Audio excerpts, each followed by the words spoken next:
Hello, dear beloved. Please, I want to beg you for one thing. I want to beg you to watch this testimony I would be sharing to you to the very end, because this is a profound testimony we received from a follower of this platform. The message he was giving to share to us will be of a great help to everyone in the nearest days coming. Please let us know where you are listening from in the comments so that our prayer team will commit you and your dear family in the hands of the Almighty God. Now, I will begin sharing this experience. I never thought I would be writing this. I have been sitting at this table for the past 3 hours trying to figure out how to start. I kept deleting what I wrote, starting over, deleting again, because no matter how I try to say it, it is going to sound strange. It is going to sound like something a person makes up when they want attention, and I understand that. I would have thought the same thing if someone else was telling me this. But I cannot keep quiet anymore. I cannot. It has been weeks since March 23rd. Weeks since the day my heart stopped. Weeks since I saw what is coming. And for all those weeks, I told myself I would take it to my grave.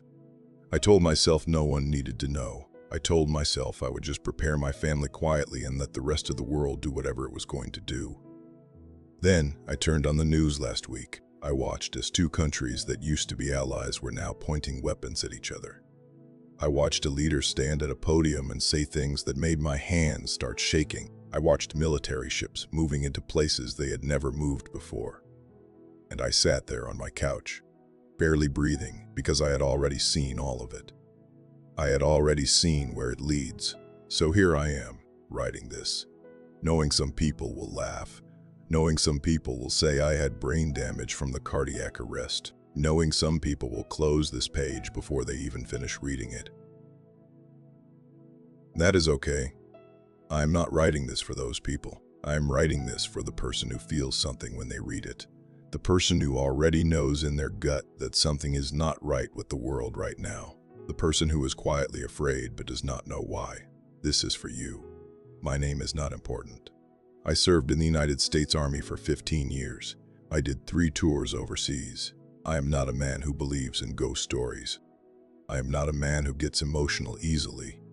I have been trained to look at facts, to assess situations, to keep a clear head when everything around me is falling apart. I say all of this not to brag, but because I want you to understand what kind of person is sharing his experience with you. I am not someone who imagines things. I am not someone who is easily fooled. The people I served with would tell you the same thing. What I saw on March 23rd changed me in ways I still do not fully understand. I was sitting at my desk at Fort Bragg going through some paperwork that needed to be finished before the end of the day. Nothing special about the morning. I had coffee, I had breakfast. I talked to my wife on the phone during my lunch break about something small. What we were going to have for dinner, whether one of the kids needed to be picked up from somewhere. Normal things, regular things, the kind of conversation you forget 10 minutes after you have it. Around 2 in the afternoon, I felt a dull pain in my chest. I did not think much of it at first. I had been doing a heavy workout the day before, and I figured I had pulled a muscle or strained something. I kept working. The pain stayed.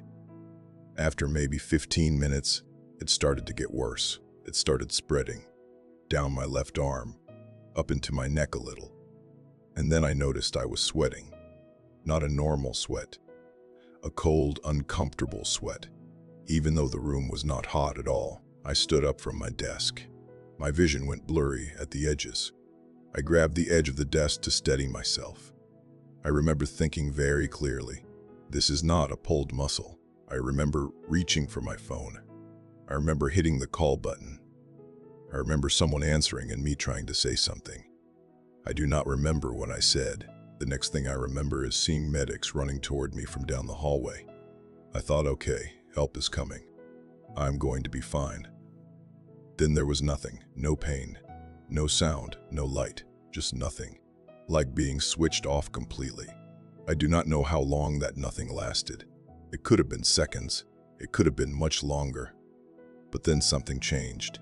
I became aware that I was standing somewhere, not lying down, not sitting, standing, on my feet. But it was not the hallway at Fort Bragg. It was not the inside of any building I had ever been in. It was somewhere else entirely, somewhere I had no reference for. The first thing I noticed was the air. It felt clean in a way I had never experienced before in my life. Not the way mountain air is clean or the way outdoor air after rain is clean. This was different. Like breathing air in a place where nothing bad has ever happened, where no pain has ever been felt, where the heaviness that the rest of the world carries simply does not exist. I breathed it in, and it felt like it was doing something good for me at a level deeper than my lungs. I looked down at my hands. And this is the part that is hard to write without sounding like I completely lost my mind. My hands were there. I could see them clearly, but they were not fully solid. There was a transparency to them, like looking at your hand held up in front of a very bright window. You see the hand, but you also see through it a little. Both things at once. I was not afraid. I want to stop and say that clearly because I think it is important. There was no fear in me at all. Not even a small amount. There was instead a deep, settled calm, the kind of calm that is not just the absence of panic, but is its own actual thing. The kind of peace you feel after a long, hard cry when everything that was wound tight inside you has finally let go.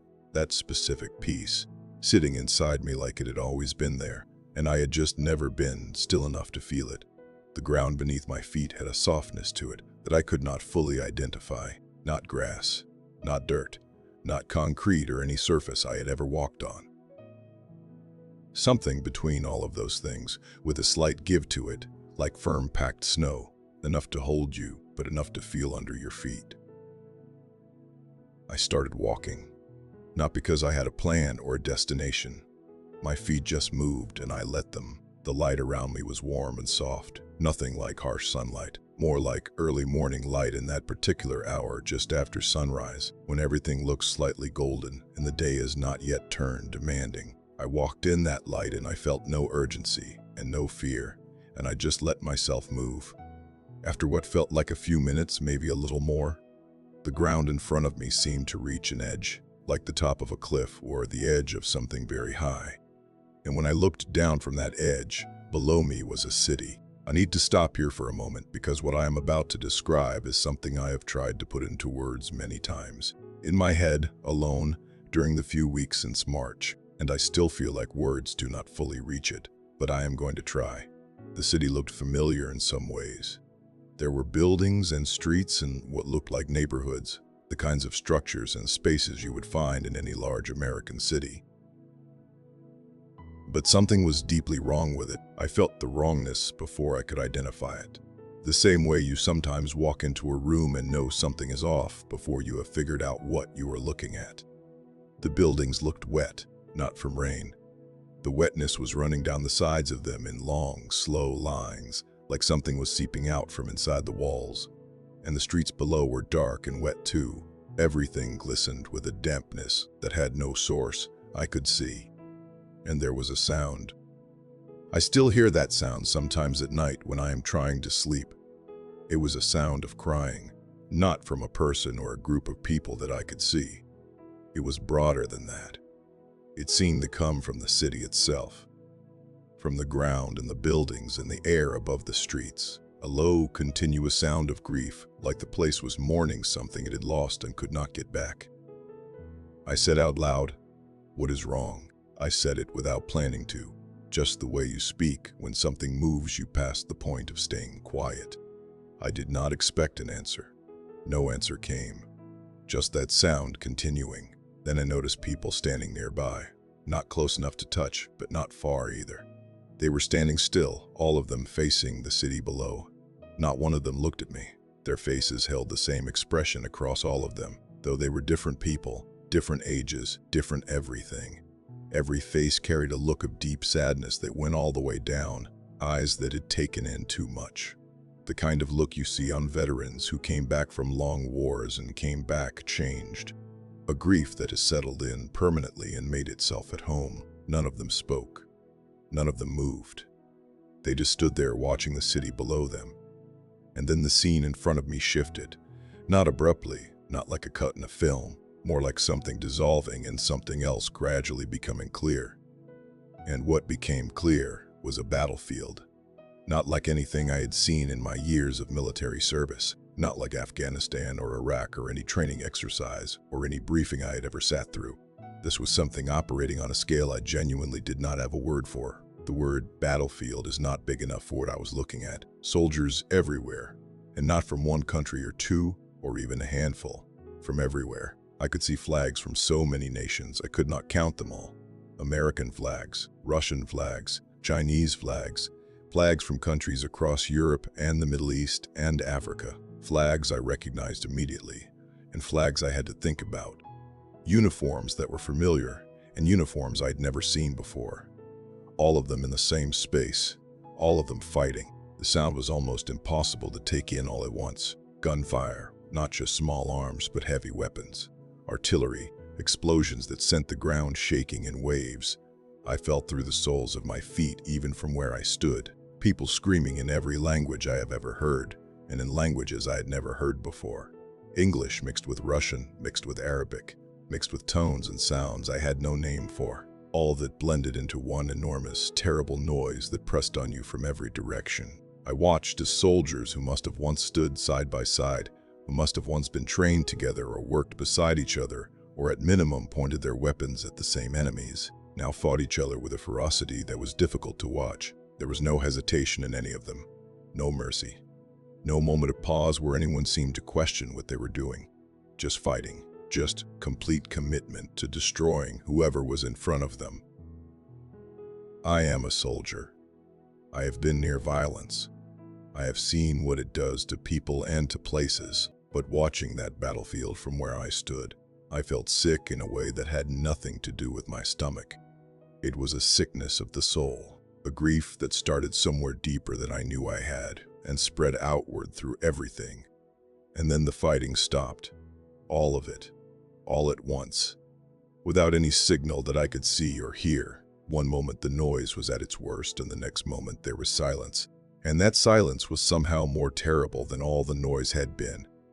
Silence on a battlefield means only one thing. It means there is no one left standing who has reason to keep fighting. I looked across the ground in front of me. Bodies everywhere. Not hundreds. Thousands. Far more than I could count or fully take in. Soldiers from every nation I had just watched fighting now lying still on the same ground. American soldiers beside Russian soldiers. Chinese soldiers beside Japanese soldiers. Muslim soldiers beside Christian soldiers. In death, every uniform was just cloth. Every face was just a face. They all looked the same, broken and still and finished. Some part of me felt that it was my responsibility to see this clearly, not to look away, to bear witness to it. Then the scene changed again. Hospitals, more hospitals than I could have imagined existing in one place, spread out across my field of view like a landscape of suffering. Every single one of them was overwhelmed past the point of functioning properly. Beds in hallways, people lying on floors, tents crowding every parking lot and every open piece of ground near every building, doctors and nurses moving without stopping, not pausing, not sitting, just moving from one person to the next. But there were too many, far too many patients and not enough of anything else, not enough hands, not enough supplies, not enough space or medicine or time.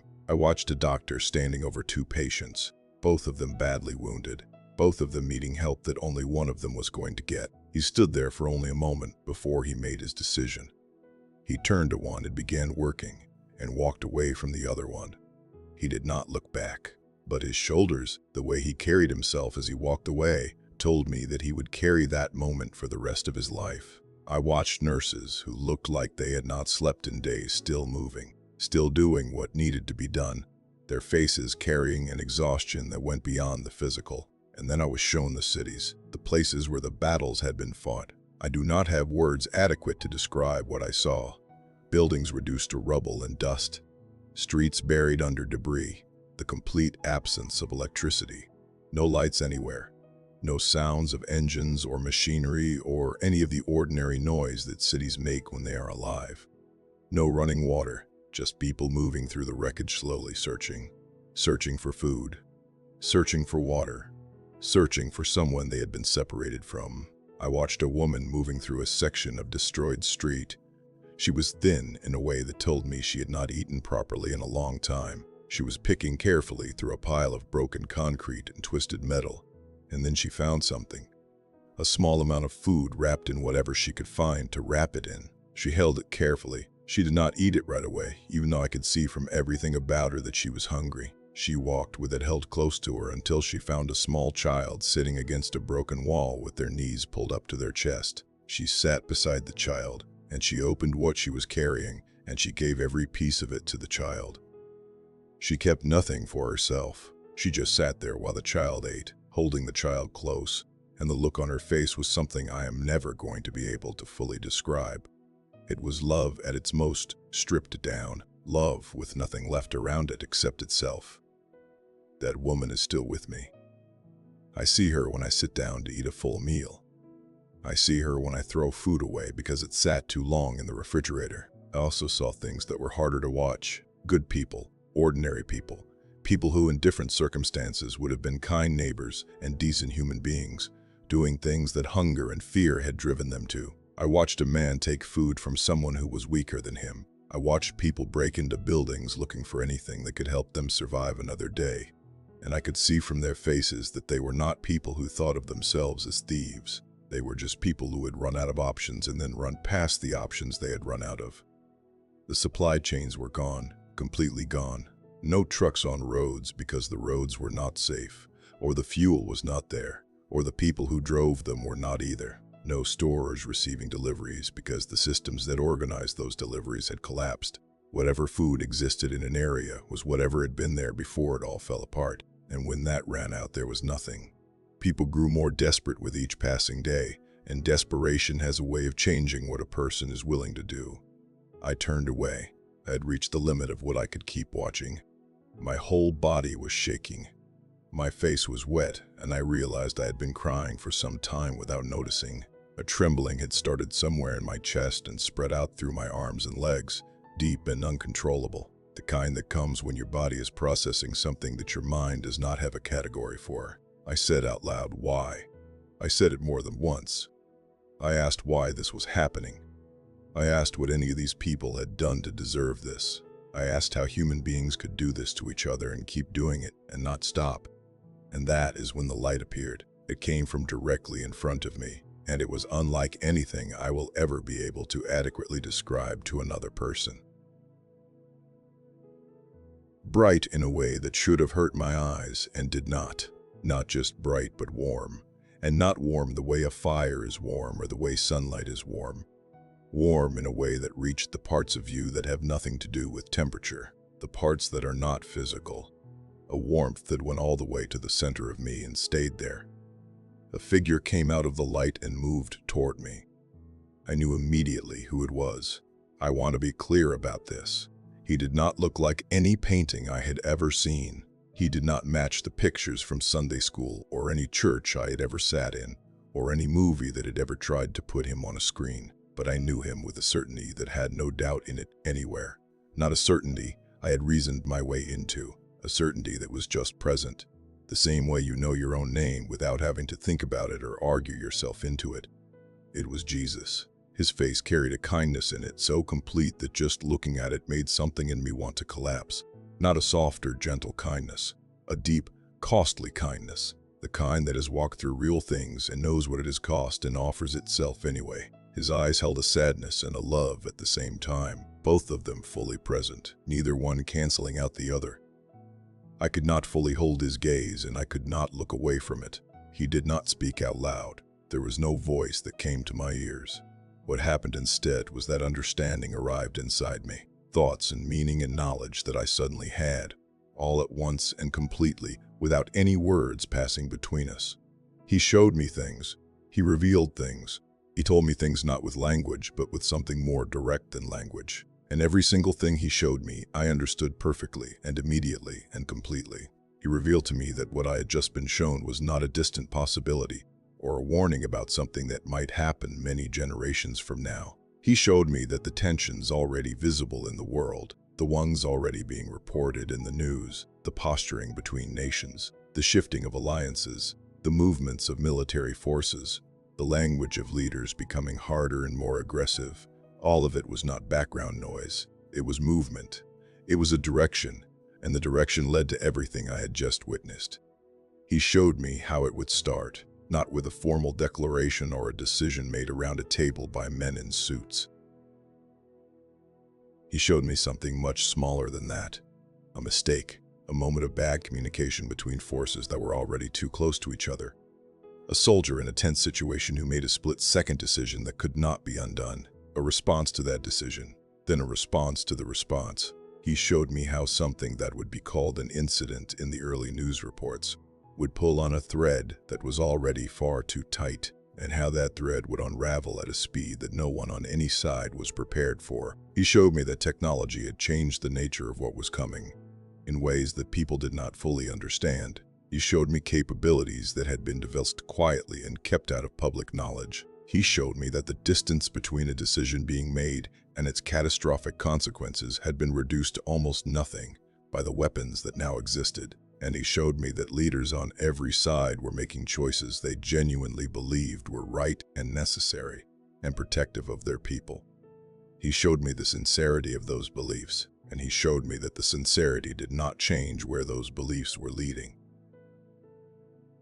Then he showed me something that reframed everything else I had been shown. He revealed to me that what was happening between nations was not only a political crisis or a military one. It was spiritual. He showed me that the conflict playing out in the physical world was connected to something happening in the spiritual world, a battle between good and evil that had been going on long before any of these modern countries existed, and that had always used human choices, human fears, and human pride as the ground it was fought on. He brought certain scriptures into my mind, words from the Bible that I had heard at various points in my life, but had not thought about seriously in years. He made me understand that these words were not just historical documents or moral guidelines, they were a map.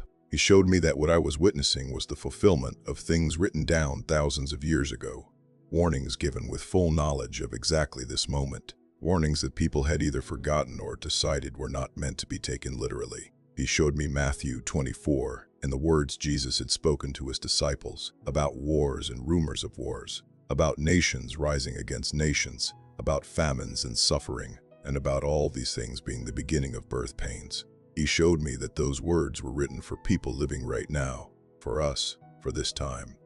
I fell to my knees, not as a decision. My legs simply gave out from under me. I was crying the way a person cries when they are not trying to hold anything back. The full kind, the kind that shakes your shoulders and makes it hard to breathe. Everything I had been shown was moving through me all at once. The battlefield and the bodies, the overwhelmed hospitals and the exhausted doctors, the destroyed cities, the woman giving her last piece of food to a child. All of it was real, not a dream, not a symbol, real events, coming. I asked what anyone could do. I asked how people who loved God were supposed to protect their families. I asked if there was any way to survive what I had been shown and what it would take to get through it. He did not respond the way I expected. There were no formal instructions delivered in a structured way. What happened instead was that he opened something inside me and allowed me to see and understand. And what I understood came in three connected parts. The first thing he showed me was that when this begins, people must stay inside their homes. Not for a short time, for an extended period, longer than people will initially think is necessary. He showed me what the outside world would look like when the chaos reached ordinary neighborhoods and ordinary streets. He showed me violence that was not contained to battlefields, but it spilled out into cities and towns. He showed me people caught in that violence not because they had done anything wrong, but because they had stepped outside at the wrong moment. He also showed me something else about the danger of being outside that went beyond the violence. He showed me that in certain places the air itself would become unsafe, that the destruction happening in the world would produce things, smoke and fire, and the aftermath of certain kinds of weapons that would make the outside environment a genuine physical threat to anyone breathing it. He showed me that staying inside was not cowardice. It was survival wisdom, and he showed me clearly the difference between the people who had prepared and the people who had not. The people who had food and water stored in their homes before it all began were the ones who could honor that instruction to stay inside because they did not have to leave. They had what they needed already. He showed me people who had not prepared being driven outside by desperation. by running out of food or water on the third day or the fifth day, being forced into danger they could have avoided. He made it clear to me that preparing in advance was not a lack of trust in God.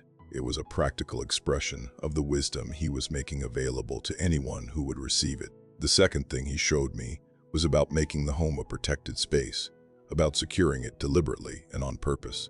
He showed me doors being locked and windows being secured, not in panic, but in the same calm, clear-headed way that a responsible person takes care of the things they are responsible for.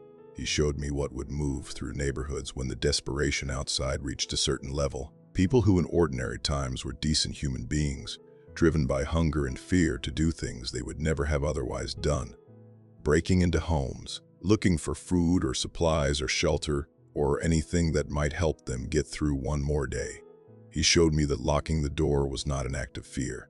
It was an act of care for the people on the inside of that door, for the children sleeping in that house, for the family that had been entrusted to you. But he showed me something else alongside the physical security that I think about more than the locks themselves. He showed me that when a family turned toward God inside that secured home, when they gathered together and prayed seriously and genuinely, something happened in that space that no lock could accomplish. Something covered it. Something was present in it that changed what could reach the people inside. I cannot describe it more precisely than that. I saw it happen. I saw homes where people were praying in those days, and something was different about those homes compared to the ones where no one was praying. A presence, a covering, something real that simply was not there in the other places.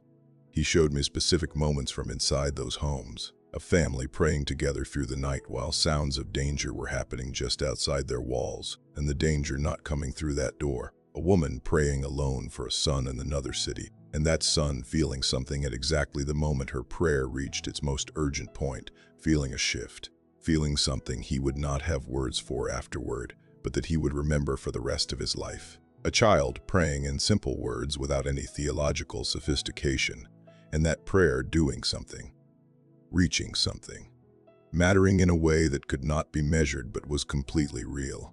The third thing he showed me was about prayer itself, what it was supposed to look like in those days, and why it mattered as much as any physical preparation. He showed me that prayer in that season was not meant to be a brief daily habit or a formality performed at scheduled times. He showed me that it needed to be something more like breathing, constant, ongoing, not necessarily words spoken out loud every moment, but a continuous orientation of the heart toward God, a continuous awareness of His presence, a continuous reaching. He showed me that this kind of prayer built something in the spiritual realm that affected what could happen in the physical realm. He was not asking me to explain the mechanics of it, and I cannot, but he showed me the difference between a home where this was happening and a home where it was not, and the difference was real, and it was significant. He also showed me the failure of doing only one thing without the other. He showed me people who had stored months of food and reinforced every entrance to their home, but who were not praying, who were not connected to God in any real way, and he showed me the limits of what their physical preparation could accomplish. He showed me people who were praying faithfully, but who had made no practical preparations at all, who had stored nothing and secured nothing, and he showed me where that left them when the situation demanded both. He made it clear to me that the physical and the spiritual were meant to work together,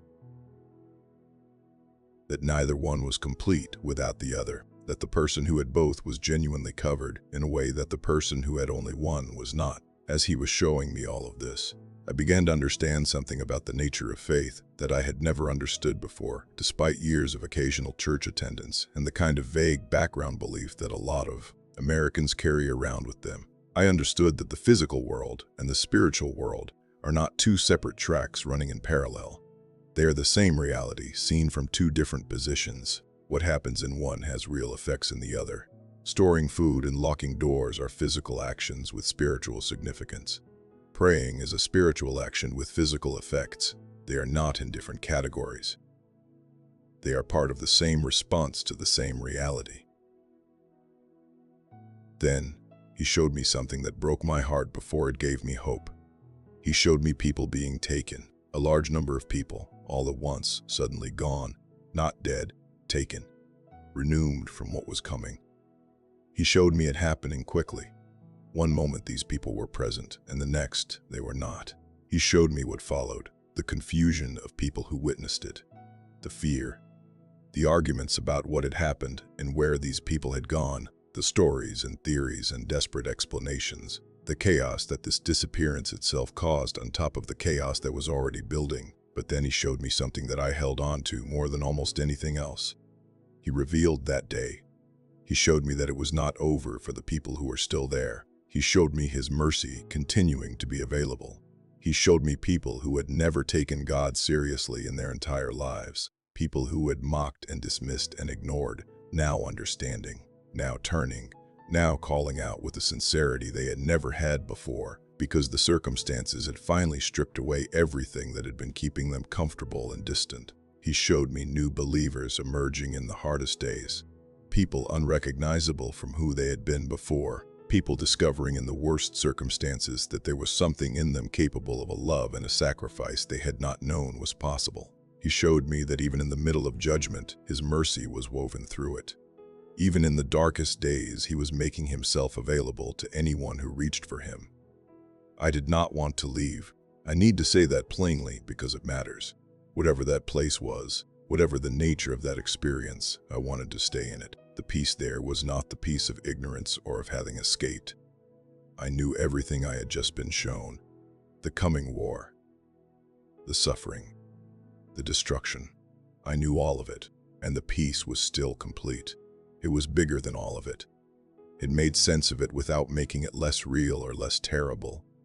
I said, I do not want to go back. I said it out loud. I said I could not go back to living an ordinary day, knowing what I now knew was coming. I said I did not know how a person was supposed to do that. He showed me that I had to. He showed me that there were specific people who needed to hear what I had been shown, people who would receive it, people who were ready in ways they did not even know yet. He showed me that my testimony, even if it only reached a few, could change what those few did, could help them prepare, could reach them before it was too late to prepare. And then he showed me my family, my wife, my children. He showed them to me, and something broke open inside me in a way nothing else he had shown me had managed to do. Not the battlefield, not the bodies, not the hungry woman. My family broke me open. He showed me that my role with them was not finished,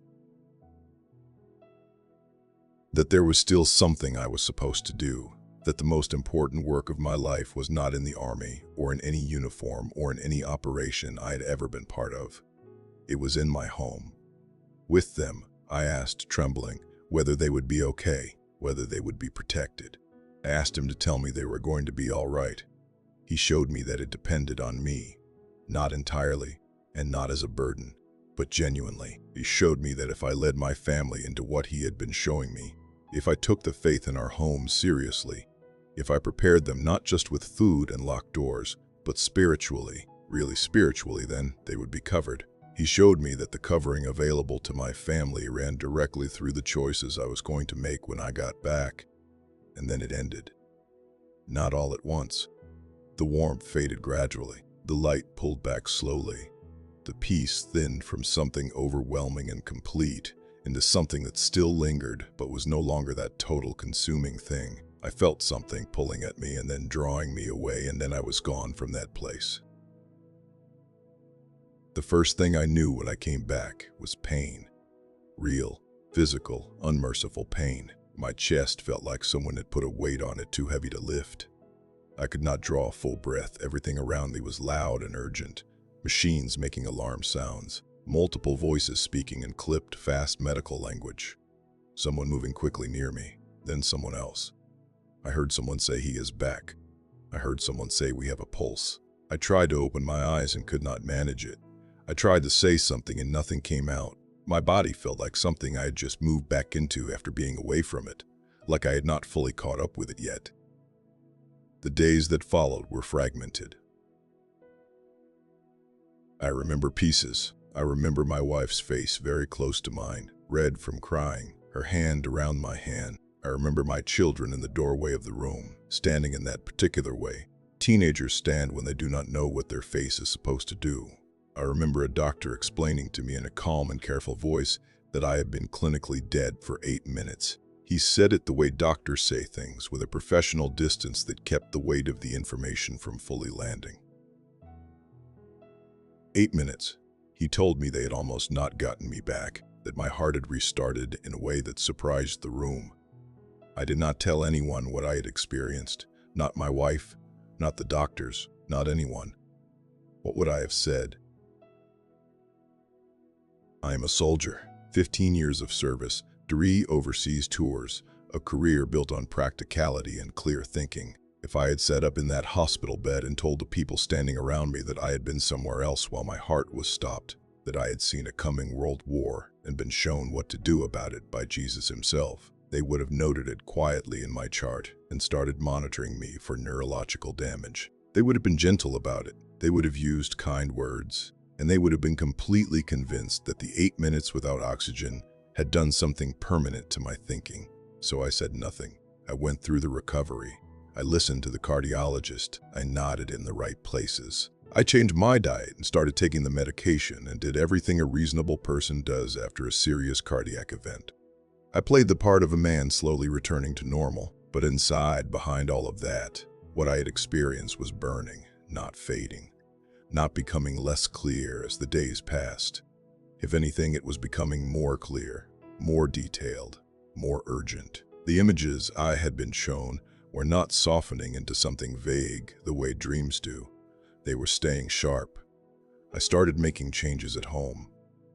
Quietly, without explanation, I went to the grocery store and bought a large amount of non-perishable food. Not a week's worth, months' worth. Canned goods of every kind.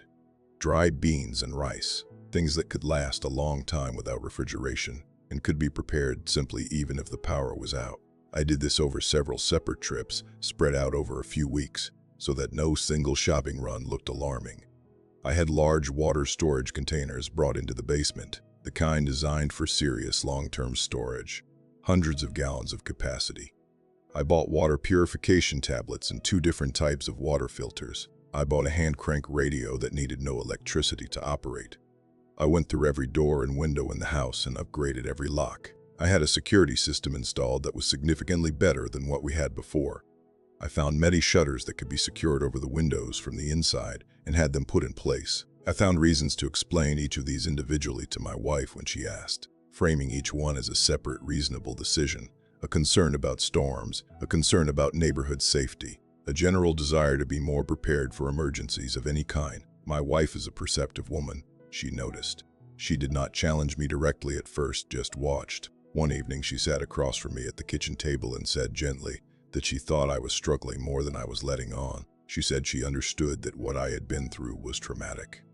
That almost dying and knowing you almost died changes a person. That it was natural to feel anxious about security and stability after something like that. I told her she was not wrong, that I was different. I told her I had good reasons for the things I was doing. I told her I needed her to trust me for now and that I was not ready to explain everything yet. She gave me that trust without pushing for more than I was offering. That kind of patience is not a small thing, and I know it. The harder part, the part that took longer and cost more than any amount of practical preparation, was the spiritual side. My wife goes to church on Christmas and Easter. She believes in God the way a lot of Americans believe in God, as something real and present in the background of life, something you turn toward at the significant moments. My kids were teenagers, and teenagers have their own very efficient ways of communicating that organized religion is not at the top of their list of interesting things. Church is the place you get dressed up and sit through something and then leave. Bringing genuine faith into our home as a living, daily, serious thing was going to be harder than buying canned food and installing shutters. I knew that. I did not know how to do it. I started slowly. I started reading the Bible in the evenings at the kitchen table, openly, not hiding it, not making a production of it either, just reading. My kids noticed and did not say anything. My wife picked it up herself one evening while I was in another room, and I came back to find her reading it. She set it down when she saw me come in, not embarrassed exactly, but something close to it. After about a week of reading on my own, I asked if we could do something together in the evenings, just a few minutes, read something short and talk about what we thought about it. My son made the face that indicates profound disinterest without wanting to say so out loud. My daughter asked if this was going to happen every night. I told them it would be short and that I was not going to lecture them. I just wanted to read something together and have a real conversation about it. They came because saying no would have taken more effort than just showing up. I understood that, and I did not take it personally. At the beginning, the conversations were brief and awkward. I would read a passage and ask what everyone thought, and there would be silence, and then my wife would say something thoughtful and careful, and my son would say something minimal, and my daughter would ask if we were done. I kept doing it. I kept it short. I kept it genuinely open, asking questions that did not have one official correct answer, listening to what they actually said, rather than steering them toward where I wanted them to end up. Several weeks in, something shifted. I noticed it, but I did not point to it, did not want to call attention to it in a way that might make it self-conscious and fragile. My son started contributing more than one sentence at a time. My daughter started asking questions that were real questions, not exit strategies. My wife started referencing in the daytime things we had talked about the night before. I started praying with them, not the 30-second meal prayer, real prayer. Specific prayer, sitting together in the living room and talking to God about actual things that were actually on our minds. For the country, for things happening in the world, for people we knew who were going through hard things, for each other, for protection, for wisdom to know what we were supposed to do and when we were supposed to do it. My son cried during one of those prayers. He would not want me to say that, but it is part of the truth of what happened in our home. I did not draw attention to it in the moment. I kept praying, but I saw it, and it told me something important was happening that I did not have a word for. The world outside our home kept confirming what I had been shown, not dramatically, not all at once, but steadily. Every few weeks, something else appeared in the news that matched a piece of what I had seen. Another escalation, another military movement, another statement from a leader that had an edge in it, a hardness that had not been there the year before. I watched all of it the way you watch something when you already know the direction it is moving, with a quiet heaviness, with a grief for what is coming that I carried through every ordinary day. My wife noticed the changes in the world too. She mentioned it one evening without knowing that it connected to anything I had been carrying. She said the world felt different lately, unstable in a way she could not name, like something bad was getting close. I did not say anything right away. I sat with that for a moment, and I thought about the weeks I had spent carrying what I had been shown, alone with it, the weight of knowing and not saying, the strange loneliness of having seen something true and having no one to share it with. I thought about the reason I had been sent back, the instruction to share what I had been shown, to help people prepare. I had been preparing my family in practical ways and in spiritual ways without ever giving them the full picture, without ever telling them where my sense of urgency came from, or what had actually happened to me in those 8 minutes. I thought about all of this, and I thought about my wife sitting across from me saying the world feels like something bad is getting close. And I said nothing. Not yet. The weight of it sat with me, heavy and patient. I am not ready to tell them. Not yet. I do not know if I will ever fully know how to say it. But I think about it. I think about the instruction I was given, to share what I had learned, to prepare those who will listen. I think about whether keeping it from my own family is a form of failing that instruction, or a form of protecting them from something they are not ready to carry. I do not have a clean answer to that. What I do have is this. I'm writing this now because the news I have been watching is moving faster. The things I was shown are becoming more visible. The distance between what I was shown would happen and what is actually happening right now in the world is getting smaller. I held this inside for weeks now because I was afraid of how it would sound. I am still afraid of how it sounds, but the instruction I was given was clear. Share what you have learned. Prepare those who will listen. So I am sharing it in the only way I know how right now, which is this. I cannot tell you the exact date. I was not shown that. I cannot give you a specific country or a specific spark. What I can tell you is what I was shown about the direction everything is moving, and I can tell you the 3 things I was told would matter when it arrives. Stay inside when it begins, not for a day or 2, for as long as it takes. Have what you need already in your home before you need it, because when you need it, there will not be a way to go and get it. Secure your home, not in fear, in wisdom. Lock your doors, lock your windows. Create a space that is set apart from what is outside. Pray, not as a habit or a schedule, as a way of living, as a continuous reaching toward the God who is present and listening, and who has made protection available to the people who are genuinely turned toward Him. That is what I was shown. That is what I was told to share. I do not know who is reading this. I do not know where you are, or what your life looks like, or what you believe. But if something in you responds to this, if something in you recognizes it as real, I am asking you not to dismiss that. I am asking you to take it seriously. The cost of preparing and being wrong is very small. The cost of not preparing and being right is something I was shown, and I would not wish it on anyone. Take this seriously, please. Dear beloved, if you listen to this message to this very moment, I want to really appreciate you. I have one word for you. I know many will not take this message serious, but if you are listening to me, I want you to pray against any plan of the enemy, against every nations on earth. Let us pray as believers so that God will have mercy and rescue us.